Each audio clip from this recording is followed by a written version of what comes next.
I'd always been fascinated by the eerie beauty of Louisiana. The Spanish moss draping over old oak trees, the endless bayous, and the whispers of a history steeped in mystery. Everything about it felt alive, but not always in a good way. When I got accepted into a small college in the state, I figured I'd finally have the chance to live my own little adventure. Turns out, I got more than I bargained for. His name was Evan. We met in my English class, both of us late for the first day, both of us grabbing the last 2 seats in the back of the room. He had that kind of laid-back charm that made you want to be around him, like he didn't take life too seriously. He mentioned he was from a small town, a couple of hours away, and when I told him I'd grown up out of state, his eyes lit up like he was about to show me everything Louisiana had to offer. One Friday night, Evan and I were sitting in his dorm, scrolling through social media and tossing back energy drinks like it was an Olympic sport. Somewhere between laughing at stupid memes and complaining about homework, he brought up the plantation. "You ever hear about the Monroe Plantation?" he asked casually, as if it was the name of some local tourist spot. "No," I said, setting down my drink. "What is it?" He grinned, the kind of grin that told me he knew he was about to bait me into something stupid. "It's this old abandoned plantation near my hometown. Supposedly, it's haunted as hell. People say they've seen shadows moving in the windows, heard voices screaming in the middle of the night. My buddy swears he got grabbed by something when he went there once." I laughed nervously. That's such a cliché. Every small town has some haunted house or whatever. "Maybe," Evan said, leaning back in his chair. "But I've seen it. The place feels wrong, like it's angry." I rolled my eyes, but I couldn't deny the chill that ran down my spine. Evan noticed. "Let's go," he said suddenly, sitting up straight. "Go where?" "To the plantation. Tonight." "You're not chicken, are you?" Of course I was chicken, but there was no way I was going to admit that. "Fine," I said, feigning confidence. "Let's do it." The drive to Monroe Plantation was long and unsettling. The further we got from campus, the darker it seemed to get. The roads narrowed, flanked by dense trees that seemed to press in on us, their branches scratching against the car like bony fingers. Evan had the radio on low, but even the cheerful pop songs couldn't drown out the weight of the silence around us. When we finally arrived, I wasn't prepared for how massive the plantation was. The main house loomed over us, its columns cracked and covered in vines. The windows were black voids, and the moonlight barely illuminated the peeling white paint on the walls. It was as if the house was watching us, waiting.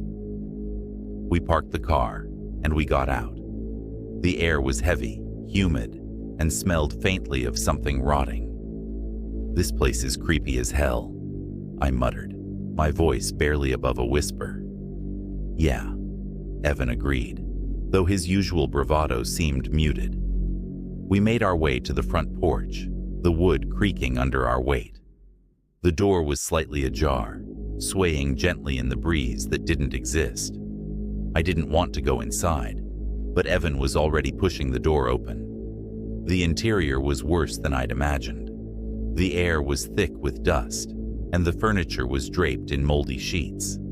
Faint scratches marred the wooden floors, and the walls were covered in faded wallpaper that seemed to ripple in the dim light of Evan's flashlight. "Okay, we've seen it. Let's go," I said, trying to keep the panic out of my voice. But Evan didn't respond. He was staring at something in the corner of the room. "Do you hear that?" he whispered. At first, I thought he was messing with me, but then I heard it too. A faint rhythmic tapping, like fingernails drumming on wood. "Probably just a raccoon," I said, though I didn't believe it. Evan stepped forward, shining his flashlight toward the sound. That's when we saw it. a dark, shadowy figure standing at the far end of the room, its outline barely visible in the shadows. "Hello?" Evan called out, his voice trembling. The figure didn't move. I grabbed Evan's arm. "Let's go. Now." Before we could take another step, the figure lunged toward us, moving faster than anything human. Evan screamed, and I froze, my legs refusing to work. The thing hit him first, knocking him to the ground. I'll never forget the sound of his body hitting the floor, or the way the figure crouched over him, its face inches from his. It wasn't a person. Its skin was gray and cracked like old parchment, and its eyes were nothing but empty sockets. "Run!" Evan shouted, his voice breaking. I wanted to help him, but my body betrayed me. I turned and bolted, the sound of Evan's screams chasing me down the hallway. Something slammed into the wall behind me, and I felt a hand, or something like a hand, graze my shoulder, ice cold and clawed. When I made it outside, I didn't stop running until I reached the car. I fumbled with the keys, my hands shaking so badly I almost dropped them. Finally, I got the door open and jumped inside, locking it behind me. I sat there, panting, staring at the plantation house. For a moment, everything was silent. Then I saw Evan stumble out of the front door, clutching his side. He was pale, and there were deep scratches down his arm, but he was alive. I opened the door for him, and he collapsed into the passenger seat. "Drive," he gasped. I didn't need to be told twice. We didn't talk on the way back. I couldn't stop glancing at him, half expecting him to turn into one of those things, but he just stared out the window, his face blank. I don't know what we saw that night, and I don't think I want to know. We never went back to the plantation, and Evan didn't talk about it again. Sometimes, late at night, I think I can still feel that icy hand on my shoulder. I don't think it was done with us.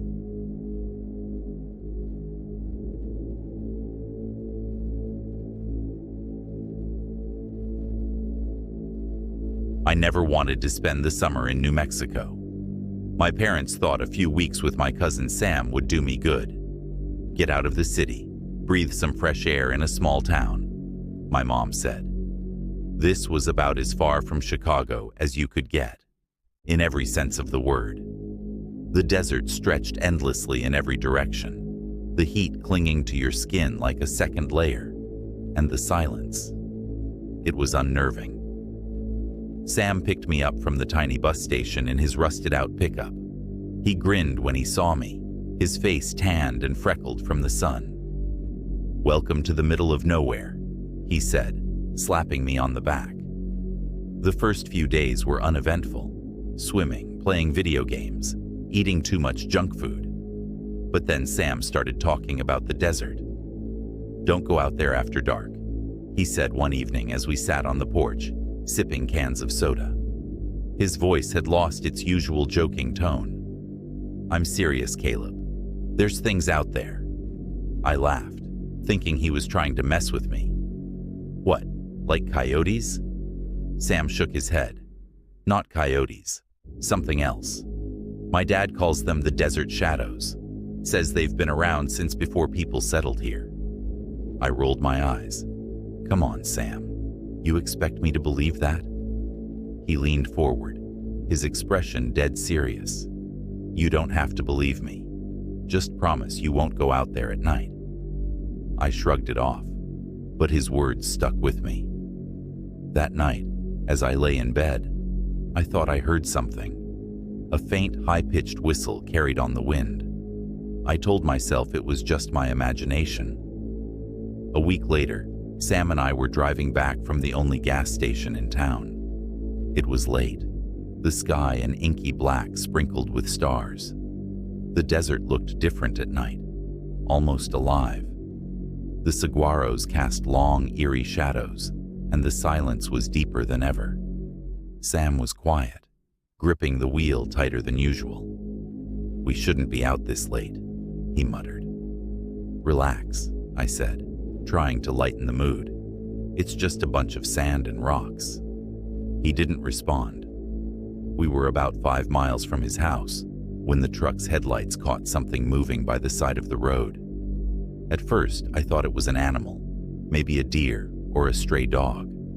But then it stood up. It was insanely tall, with long, spindly limbs. Its skin was pale, almost translucent. I froze, my breath catching in my throat. "Oh no," Sam whispered, his voice barely audible. He slammed on the brakes, and the truck skidded to a stop. "Don't move, don't even breathe." The creature tilted its head. Then it took a step toward us. It moved like a puppet. The sound it made was like nothing I'd ever heard. A low, guttural clicking that made my skin crawl. "Sam," I hissed, my voice shaking. "What the hell is that?" "We have to get out of here," he said. The creature took another step, its head snapping in our direction. Sam threw the truck into reverse, the tires kicking up dust as we sped backward. The thing started to run, its long legs covering ground faster than seemed possible. I could barely think, my mind a blur of panic and disbelief. "Hold on," Sam shouted, spinning the wheel and slamming the truck into drive. The tires screeched as we sped forward, the creature still chasing us. It was fast, too fast. I glanced in the side mirror and saw it gaining on us, its limbs flailing wildly, but somehow purposeful. And then, just as suddenly as it had appeared, it stopped. It stood there in the middle of the road, watching as we disappeared into the night. I didn't dare look back again. When we finally reached Sam's house, we bolted inside and locked every door and window. We didn't talk about what we'd seen, not that night, not the next day. But I noticed Sam started carrying a knife on his belt, and every time we drove anywhere, he kept one hand on the wheel and the other on a flashlight. I'm back in Chicago now, but I can't shake the feeling that the desert isn't done with me. Sometimes, late at night, I hear that clicking sound in my dreams. And when I do, I wake up with the taste of dust in my mouth and the overwhelming sense that something is watching me.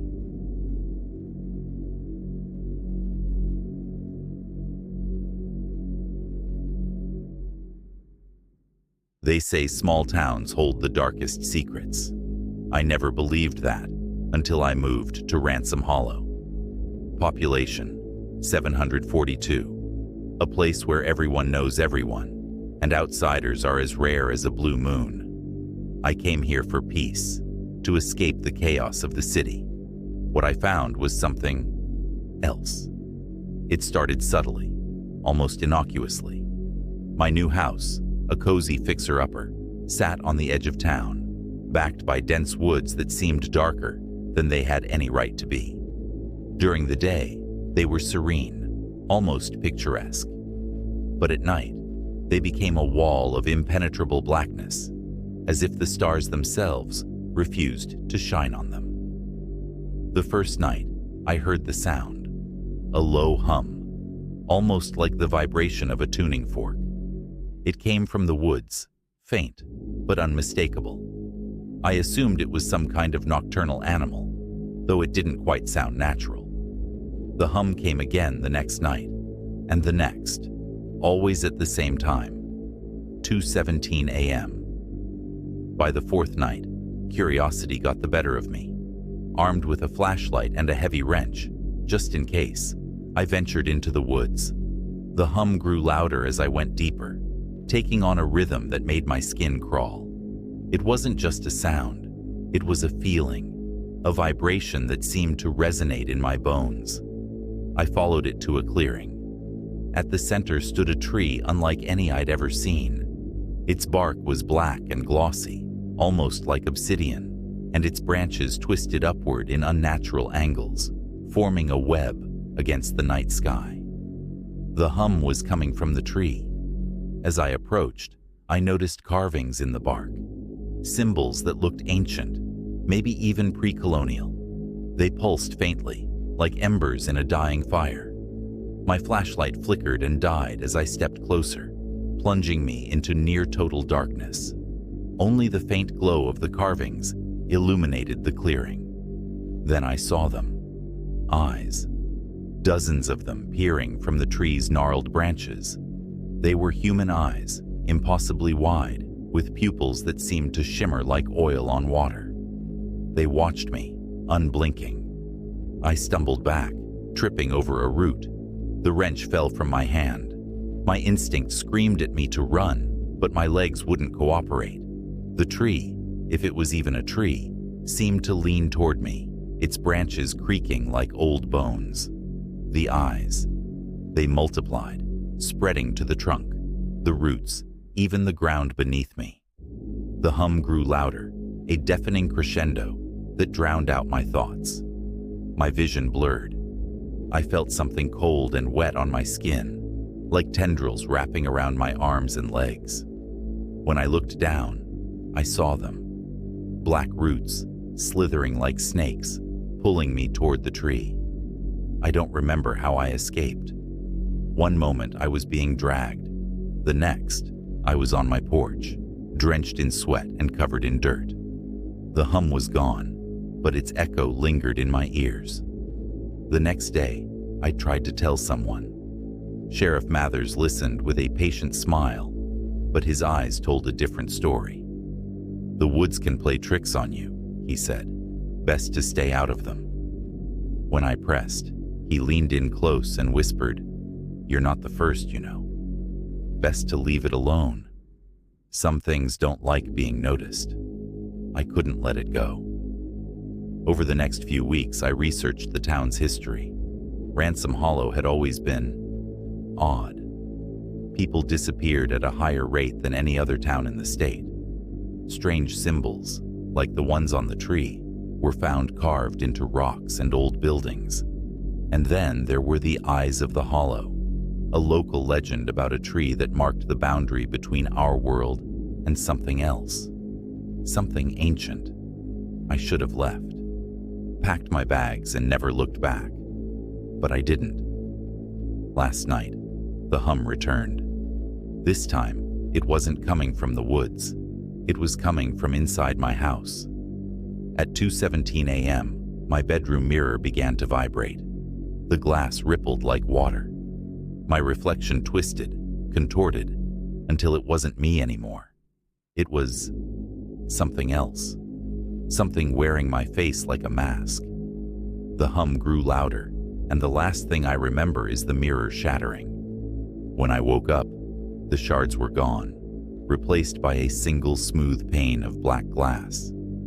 My reflection was back, but it didn't feel like mine. That was it for me. The next morning, I packed everything I could fit into my car and drove away, leaving the house, the woods, and the town of Ransom Hollow behind. I didn't tell anyone I was leaving. I didn't say goodbye. Now, every time I close my eyes, I see them. The woods, the tree, the eyes. Even far away, I can't shake the feeling that they're still watching. But at least I'm out. At least I'm free. I hope.